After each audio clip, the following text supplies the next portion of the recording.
The views and opinions of the guest do not necessarily reflect the views and opinions of BODS Mayhem Radio Network, its staff, affiliates, or sponsors.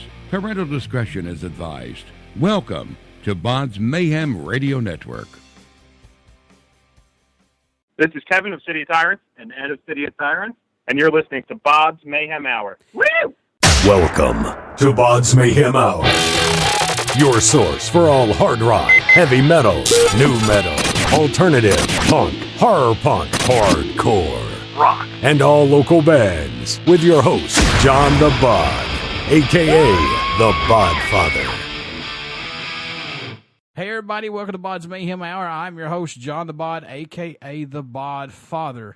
As always, I'm bringing you guys and gals awesome interviews. Today, it's an honor and a privilege to have Kevin Michael, drummer and vocalist, and Ed Tyler, guitarist of City of Tyrants. They hail from They hail from New Jersey. City of Tyrants have released the official lyric video for Astral Projection, the first single off their upcoming album Revelations, which is a concept album due out November 16th, week before Thanksgiving. How's it going, guys? Good, man. What's going on? How are you? Glad to have you on the show. Just, I'm pretty bummed out because Halloween's over. Oh, yeah, no. Well, I was at work, so that's all right. I'm a horror guy 24/7, so... We like horror movies, but I like candy, too, and I didn't get to go trick-or-treating, so I think I'm over the age limit. I don't know. October's like my favorite holiday. It's like a holiday of the whole month, but oh well. I'm pretty. You can watch horror movies every day. It's all right. That's true. Now they're starting to play Christmas movies, and I'm angry. No. Definitely a metalhead. After the release of the 2000 EP, and I hope I pronounced this right, Erebus, is that right? The 2015, yeah, 2015. Oh, 2015. Okay, so you guys started writing on the new album. What made you guys say, okay, we need to up our game on the next album and to do a concept album? Let's talk about that. Well, as far as upping the game goes, the big thing was that we had a lineup that we couldn't play shows with. We had bass players that were rotating out, and we had a vocalist who was unable to play shows with us at the time. So we kind of went back to the drawing board, and we recruited Shinkai, who is the other guitar player, Shinkai Koijum, and we ended up running into Charles, who we recruited for vocals, and then later on in the game we recruited Josh, and now, we're ready to go. So once we had Charlie and Ching in place, we started writing Revelations, and I would say from the beginning I kind of wanted it to be a concept album, but it didn't really come to fruition until about halfway through when Charlie started writing vocals. So what led you guys to pick Astral Projection as a single and video, and especially all the other songs that you got possibly, but what was it about this song to say, hey, let's take this one and put this out there first? Because it was so much different than anything else we had put out before. It was faster, it was catchier, I felt. It had lots of melody, and it had lots of good breakdowns in it so that a crowd could move to. But overall, we just all felt like when the chorus hit that we liked it a lot, felt it would grab a lot of attention. Yeah, that's the main difference between this and the last album is we definitely went hard with the choruses, and we actually found out Kevin has a voice, which we did not know. And once we found that out, we kind of ran with it. And he has a great voice, so that kind of helped shape where this album went. How long did it take to record this album, guys? Oh, Lord. About a year? I would say about a year, yeah. Yeah, we all have jobs, everybody's got crazy schedules, so we're just doing this, to have fun, but, we're starting to get really serious with it. So, yeah, anytime we had free time, the guys were over and we set up a studio in the basement, pretty much did everything ourselves up until the end where we started getting bigger guys involved with mixing and mastering and helping us out. But, yeah. Yeah, but think about it this way. Did you like having that year to do this album versus, say, some bands who say, oh, it only took 6 weeks? To me, absolutely. To me, working on an album that long means I'm not knocking anybody out there, but it seems like it's not rushed. It's actually a project that you're wanting to get correct. Yeah, you got time to come back and, revisit parts of your work that you might have thought was fine at the beginning, and when you rush it, you put it out there, and then you hear those mess ups or the things you could have done better after the fact. Yep. With this, man, we really, we got this. We wanted it perfect. We wanted exactly what we wanted to hear, and we got it. We did it a song at a time. So we write a song, track the song, and then we'd move on to the next. And then a couple months later, you'd have all that time to go back and listen to it and change anything that you didn't like when you first wrote it. So it was definitely a good process. The workflow was great. Now, you guys said you did it yourself. Do you like this, doing it yourself versus having an actual producer? Absolutely. As far as the tracking and writing goes, I think we're very set in our ways with writing, and we have it down to a formula that works for us, as opposed to if you put us in a room with a producer. I mean, maybe it depends who the producer is, but just the way our workflow is, we like doing it ourselves. So, yeah, it worked out great for us. Nobody wants to be told what to do, but, not saying in the future that might not be a possibility, but, for right now, it's working great. And it's less expensive. That's true. That is very, very true. Yeah. Very true. The mixing and mastering we did not do, though, so. You guys wrote and recorded what became Revelations with the help of co-writer Lucas Megara, and I hope I pronounced that right. Magyar. Magyar, okay. He's with Veil of Mai. How was working with him? Did he step in with you guys, say, hey, look, I want to add this here, let's add this? How was working with him on this? Lucas is awesome. He was probably, through this project, he was a huge confidence booster, and he was probably the most responsive to everything we were doing. Any question I had, anything that I wasn't comfortable with or that I didn't like in a song, Lucas would give me feedback right away. His main thing, though, was co-writing with vocals, because this was our first time doing clean vocals, and it was my first time tracking clean vocals. I wanted some help. So Lucas and I would throw ideas back and forth at each other every day, and he would come up with some melodies. I would sing it, record some things, send it back to him, and he would give his opinion pretty much and help out with it, lyrics and all. As far as the instrumentation goes, that was all us. So Lucas was pretty much there to help out with vocals. Any songs off the new album stand out more to you guys than any on it right now possible? I mean, I know these are like picking your favorite collectible or child or... No, that's a tough question because I think all of us are going to have a different answer. We could tell you what me and him think. Sure. But for me, it's Astral Projection. Definitely. I think we're all on the same page with that. And then otherwise, for me, it would be a song called Bloodlines and then Reflections, if Ed wants to tell you what he likes best. I already know his answer. I agree with that. You don't know my answer. I like Arrival. No. I'm not going to pick a favorite song because they all have their own uniqueness. And that's going to be tough. We're going to have to let the fans decide that. What has adding the new pieces, as I should say, to this band? What have these guys brought to this band that was missing or gave it that oomph that needed it? Charles and Josh are awesome. Charlie is he's a young guy. We're all about probably anywhere from 10 to 12 years older than Charlie. So he's brought this newfound motivation energy to us and a really great energy, and he's very positive. Josh is very new to the band, and Josh is going to start playing live shows with us. We didn't bring Josh on until about the time we were mixing the album. But they're both very young. Josh is great with audio production. He's setting up all our live shows. And, they're both great. They bring that young energy to the band that we don't forget Mr. We need that push sometimes. Ching's not the new member. But we couldn't be happier with Charlie's his vocals as far as the screams go. I mean, you couldn't ask for a better vocalist there. What do you guys hope the folks take away from City of Tyrants music, or just the message you hope they hear while they're listening to it, to get away for a couple hours? Yeah, just enjoy it. We're just trying to put our own spin on a genre that seems to be somewhat getting oversaturated with bands that all kind of want to do this same thing now, and we're just trying to make it our own, really. We enjoy it. So, I mean, we write music that we like. We're not really, when we're writing, we're not necessarily thinking, oh, my God, I want everybody else in the world to like this, but I think the end result comes out to something that other people will like. Being a band right now, do you think, and plus seeing all these other bands that are out there right now, do you think metal and rock and all these have hit the plateau and it's just stale right now, or no?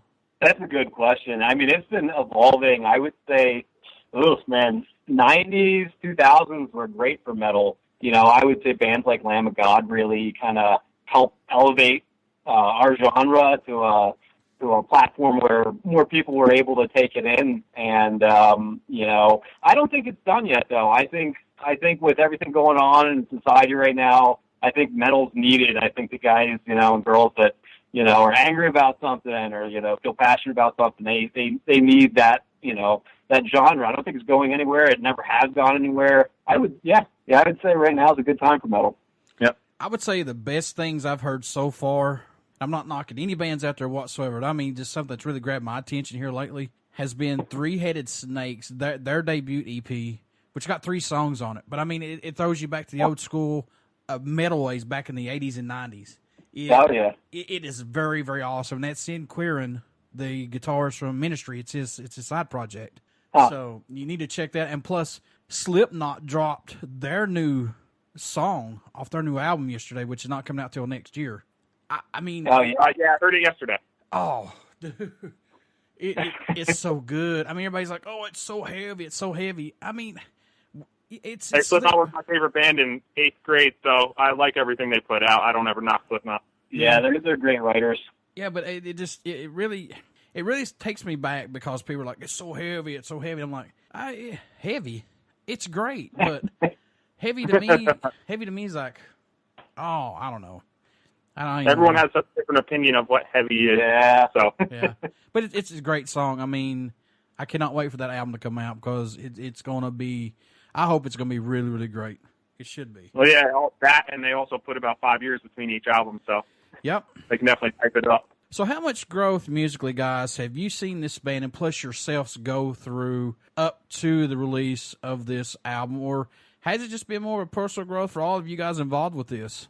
Personal and as a band. I mean, I think everybody was at a different level before we started writing this album, and I think the whole process of writing the album just pushed everybody playing-wise, writing-wise. I think that we're definitely in a much different place than we were a couple of years ago.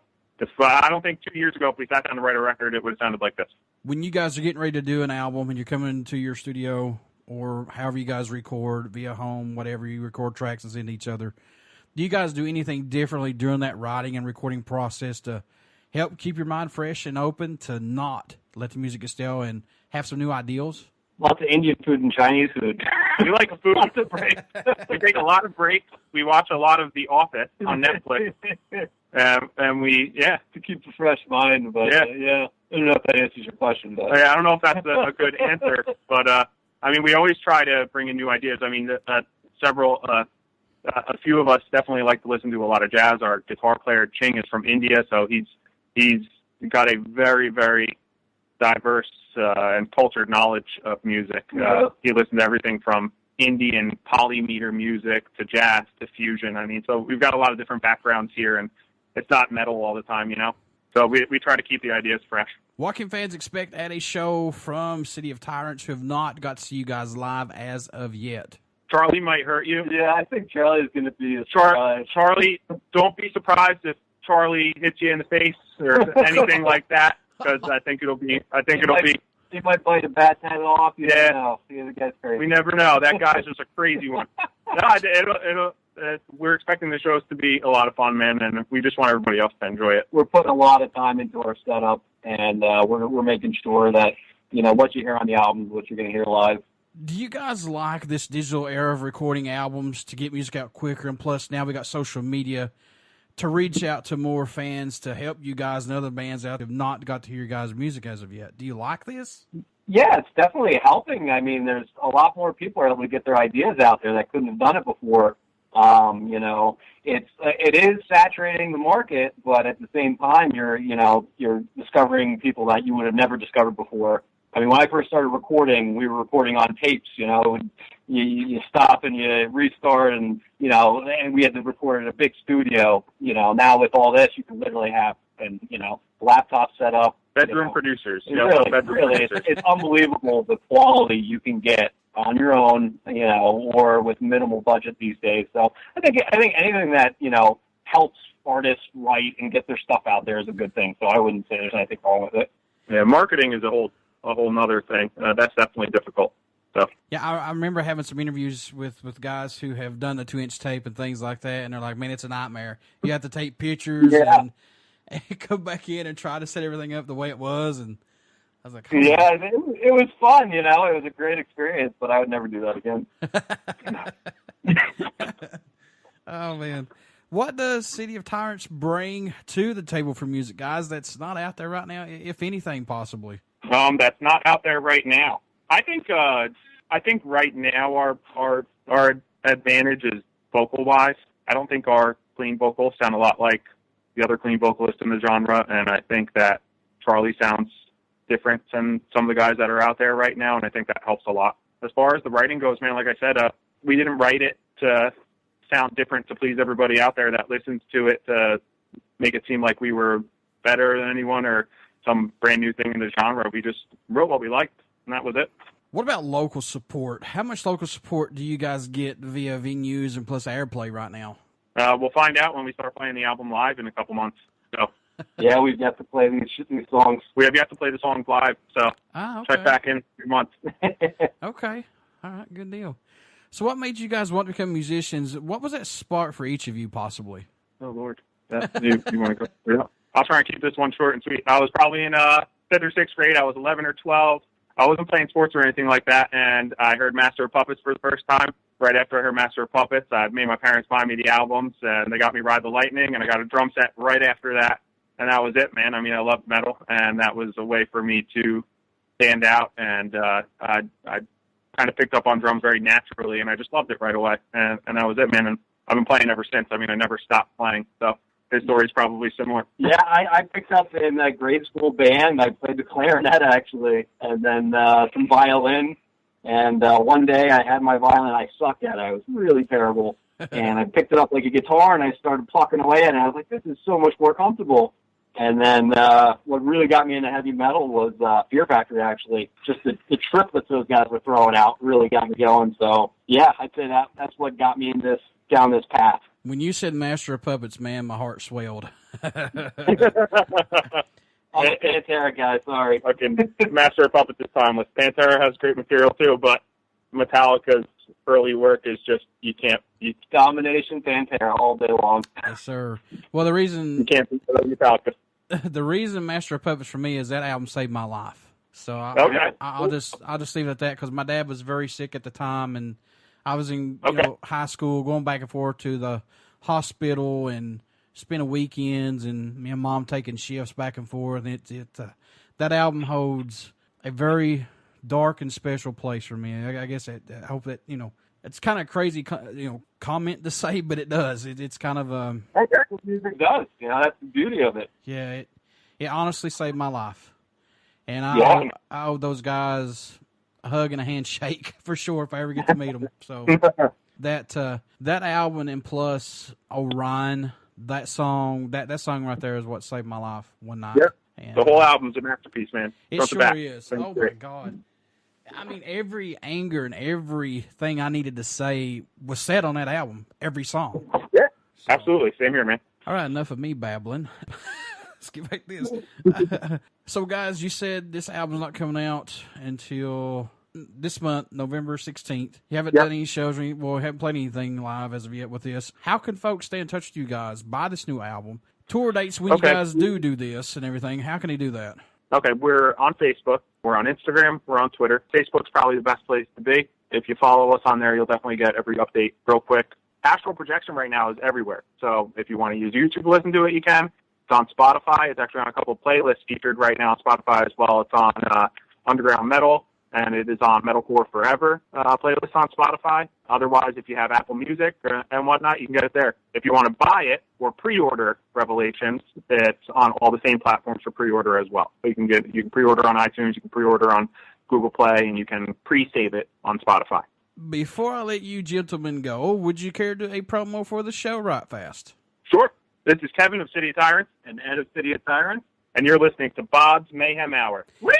Everybody stick around. We got some great music coming up, and you only hear these interviews right here on BODS Mayhem Hour and BODS Mayhem Radio Network. Please go out and like the BODS Mayhem Hour Facebook page and our YouTube channel. Keep up with all the interviews, and please go out and support City of Tyrants. Give their music a chance, and hope you guys dig them. I'm sure you guys will. So, Kevin, Ed, thank you guys so much, man. Thanks a lot, bud. Thanks, man.